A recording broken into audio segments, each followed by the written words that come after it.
नमस्कार। देश की बात में आप सभी का स्वागत है, अभिनंदन है।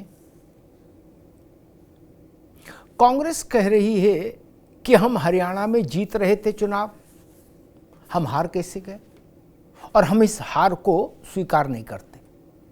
ये भी गजब बात है, हार को स्वीकार नहीं करते। कांग्रेस का अधिकृत वक्तव्य था कि यह हार अस्वीकार्य है, ये परिणाम अस्वीकार्य है। लोकतंत्र में कोई राजनीतिक दल, और वो भी इतना बड़ा बूढ़ा राजनीतिक दल,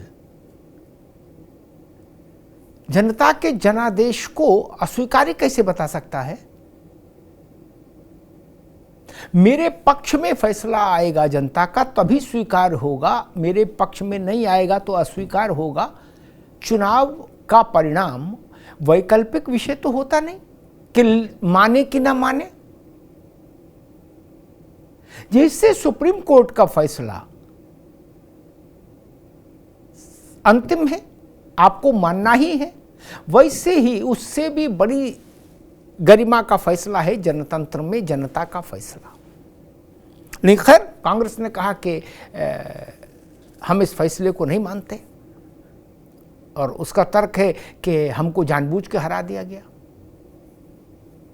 और कांग्रेस के अंदर ही ऐसी तमाम आवाजें आ रही हैं जो बता रही हैं कि कांग्रेस क्यों हारी। हरियाणा में कांग्रेस के तमाम प्रत्याशी हैं जो अब कह रहे हैं कि हमको तो पार्टी ने हरवा दिया, हमारे खिलाफ निर्दलीय खड़ा करा दिया, कहीं कुछ कर कोई शिकायत। कुछ लोग कह रहे हैं हुड्डा ने हरवा दिया, हुड्डा के अहंकार के चलते, हुड्डा परिवार के अहंकार के चलते। एक नेता ने कहा बापू और बेटे की पार्टी हो गई हरियाणा में कांग्रेस, इसलिए हार गई। कुछ लोग कह रहे शैलजा ने हरवा दिया, कुछ कह रहे शैलजा नहीं की उपेक्षा हुई इसलिए पार्टी हार गई, और कुछ तो कह रहे हैं कि केसी वेणुगोपाल के खेल के चक्कर में पार्टी निपट गई हरियाणा में। केसी वेणुगोपाल के कुछ सांस्कृतिक कार्यक्रम थे जिनके चलते पार्टी को नुकसान हुआ। सांस्कृतिक कार्यक्रम इन्वर्टेड कॉमा में। तो फिर ईवीएम को दोष क्यों? जब पार्टी के भीतर ही हार के इतने मजबूत कारण मौजूद हैं, फिर ईवीएम को दोष क्यों? पार्टी अपने कारणों को तो खोजे देखे। बड़े परिप्रेक्ष्य में बात करें तो कांग्रेस हिंदी पट्टी में कहीं भी अच्छा प्रदर्शन नहीं कर पाती जब तक कि उसके साथ कोई वहां का मजबूत क्षेत्रीय दल न खड़ा हो जाए।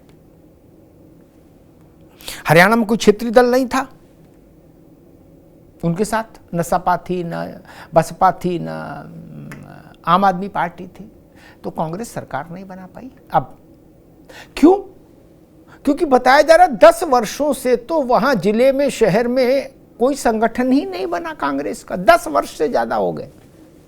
जब से भाजपा की सरकार आई, कांग्रेस ने अपने संगठन की सुध लेनी ही बंद कर दी।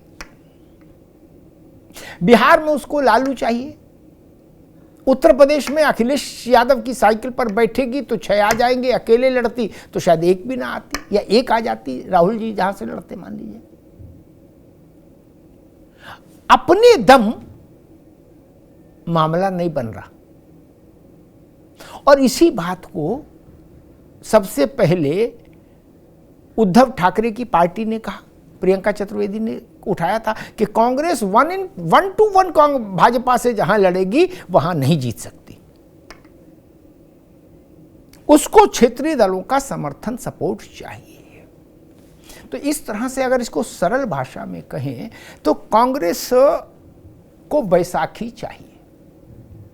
बैसाखी मिलेगी मतलब कोई व्हीकल चाहिए, पॉलिटिकल व्हीकल, जिस पे बैठ के वो भी कुछ दूरी की यात्रा तय कर पाए, और वो व्हीकल उस राज्य का क्षेत्रीय दल हो तो बेहतर है। और दूसरी एक समस्या और कांग्रेस की वो है कि जिले इलाही मां बदौलत टाइप का माइंडसेट। इसको आप जमींदारों वाला माइंडसेट भी कह सकते हो। और ये शब्द मेरा नहीं, ये शरद पवार का दिया हुआ शब्द है।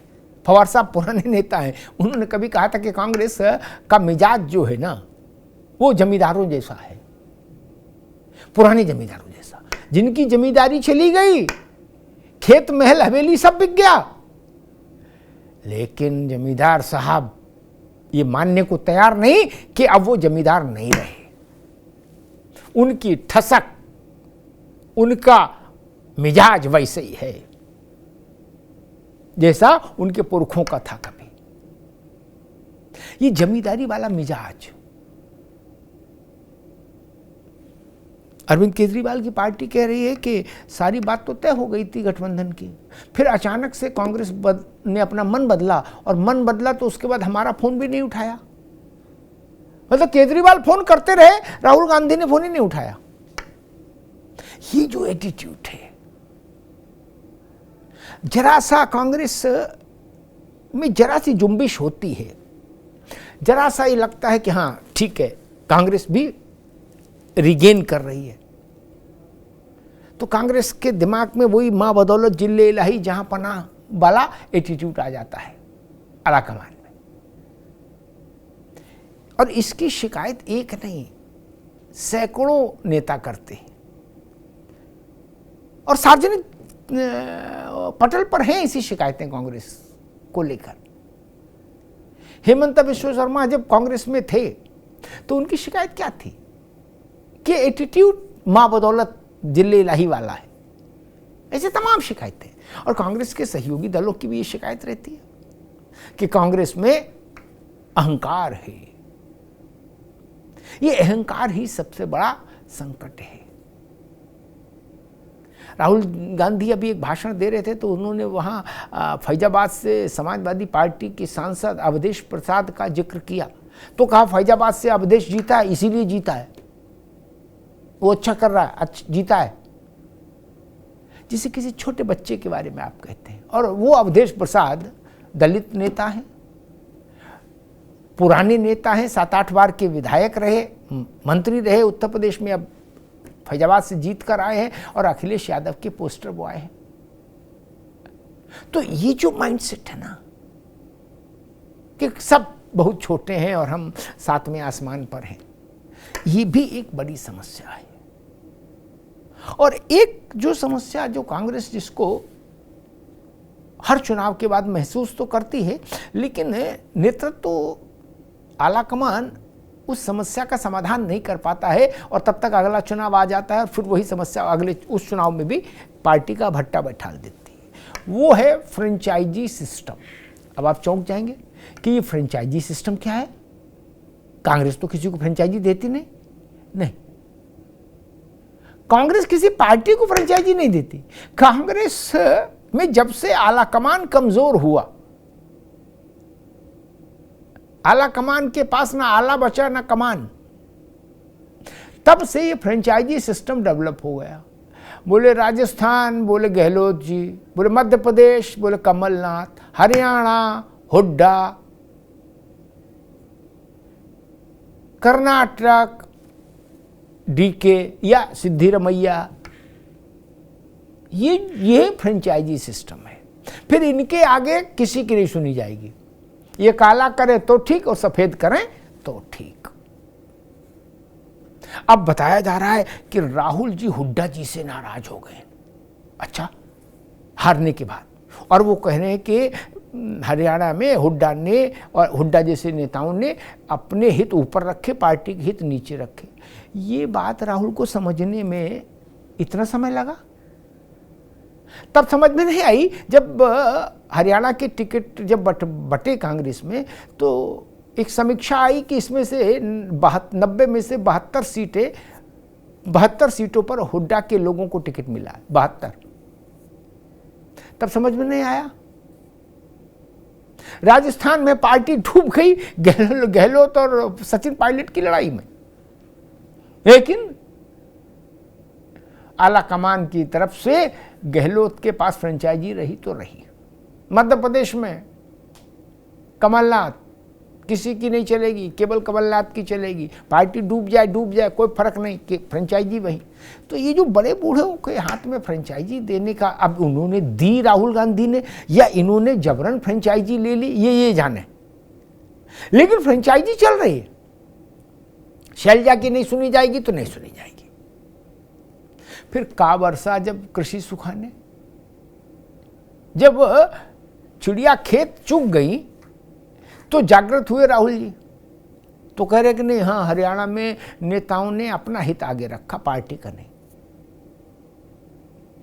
पार्टी, अब कोई कह रहा है कि राहुल गांधी की सुरक्षा जो देखता है, सुरक्षा का प्रबंध, वो भी कांग्रेस के रणनीतिक फैसलों में अपनी हैसियत रखता है, अपनी स्थिति रखता है। बताइए, सुरक्षा देखने वाला आदमी कांग्रेस में राष्ट्रीय स्तर पर पदाधिकारी तय कर दे, उम्मीदवार तय करते चुनावों में, ऐसा किसी दूसरी पार्टी में हो सकता है क्या? नहीं।